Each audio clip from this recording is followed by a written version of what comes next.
Hello everyone. I'm here to talk to you about transitioning fabulously. Many of you are probably familiar with transitioning, the term transitioning, which in the natural hair community means that you are in between either a relaxer or Tex-Lax hair and your natural hair. So it's just transitioning into your natural hair. It's called transitioning.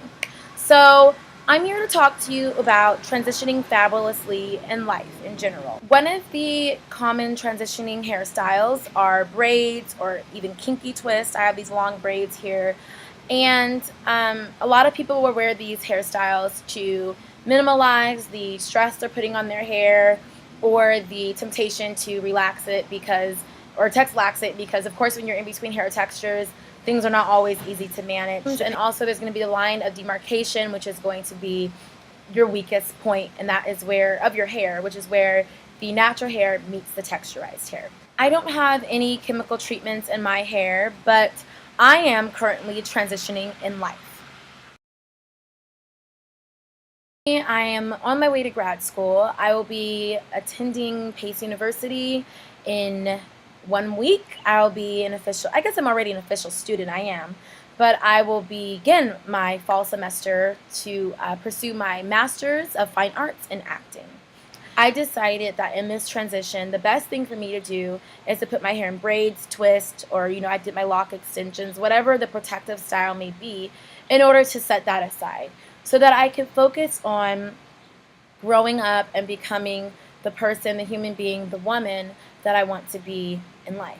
So alongside transitioning comes a lot of relationships that you will find that you might have to sever or put on hold in order for you to become the best person, become the best you. I had to make sure that I protected myself, that I was very cautious about what I said, what I spoke out of my mouth, about being around negativity, about what I even watch. I think that it's most important to remain grounded in yourself. Remain fabulous. Don't allow all of these different changes in life to shake you to the point where you are no longer sure who you are. These changes will inevitably, bring about questions of who am I, who can I trust, am I where I want it to be, where I imagine myself to be in life? And I think the key is to seriously just analyze. Keep a journal. I wasn't working, and I'm someone who has been working since I could get a work permit, even before I was 16. So I always wanted to be out there making my own money, being a businesswoman. And so not working for a period of time really initially had a toll on me. I was really depressed, I was crying, I was sad, all those things. And then I began to see that life a lot of times is set up in a way that it's preparing you for the future. So had I been working this whole summer past, I probably wouldn't have had the same mentality that I do now with regards to budgeting my money properly, with regards to building relationships with people and really fostering the positive relationships with people. Because during your darkest hours, a lot of times you'll be able to find out who's really there for you and who isn't. And so I was really able to see those things and learn those things, and I didn't allow myself to harbor bitterness or ill feelings towards people who I thought would be there for me or I thought should be there for me. Instead, I learned how to appreciate those that were there for me, and I learned how to appreciate even the people who weren't there for me. I learned how to appreciate the times that either they were or I appreciated what they did bring to my life. Well, for me, I had 2 garage sales and got rid of the majority of my stuff. Why? I was transitioning, and a lot of that was clutter. A lot of the things around me were just things of the past. Clothes I didn't wear, shoes I didn't wear, jewelry I didn't wear. The connection, the spiritual connection or, mental connection you have to things you own can a lot of times weigh you down. There's a lot of memorabilia that people have that reminds them of a grandparent or a loved one. But there's some stuff that you just need to let go. So I think that I personally this summer was at the point where I was at the line of demarcation.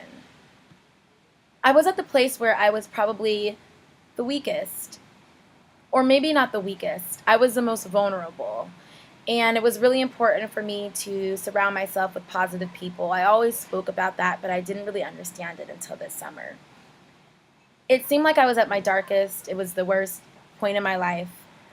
I knew that ahead of me I had grad school. I knew that behind me I had this life that I wanted to enhance. I wanted to pursue my career more and really grow as an actress. So I was in this place that was kind of like a limbo. I was in between. I began to really pray, meditate. I began to reflect. I began to grow up. And I think that it's never too late to grow. It's only late if you're unwilling to grow. I think one last thing I want to add in transitioning fabulously is rediscovering the child in you. A lot of times as we grow up, we obviously begin, a lot of people, I'm not going to say everyone, but you begin to try to figure out ways you can control situations around you. And sometimes I think that me personally, I began to kind of get full of myself. Like I felt like, oh, I was able to control this before, and I kind of felt like I was in control. It's always important to know what you want, to know where you want to go, but sometimes you need to just release. And then I began to go back to the things that I did as a little girl, making up random songs. I love tomatoes and broccoli.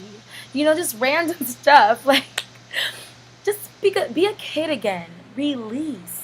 And then I think that after you are able to release that and become childlike, that you will not only be able to receive more blessings because you will begin to spiritually detox yourself. You begin to spiritually release the past, grow out of the past. I think once you are really able to be childlike, and here's one, big chop, all of that excessive stuff that you no longer need, though it might be abrupt and it shakes you.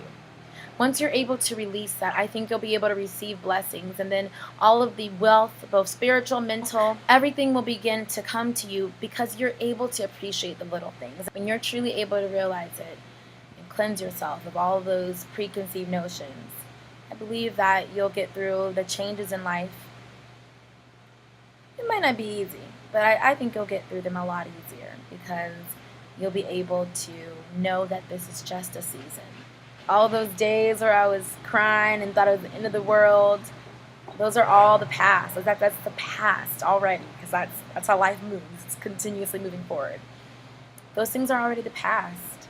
I'm still transitioning, but I've learned to do so fabulously.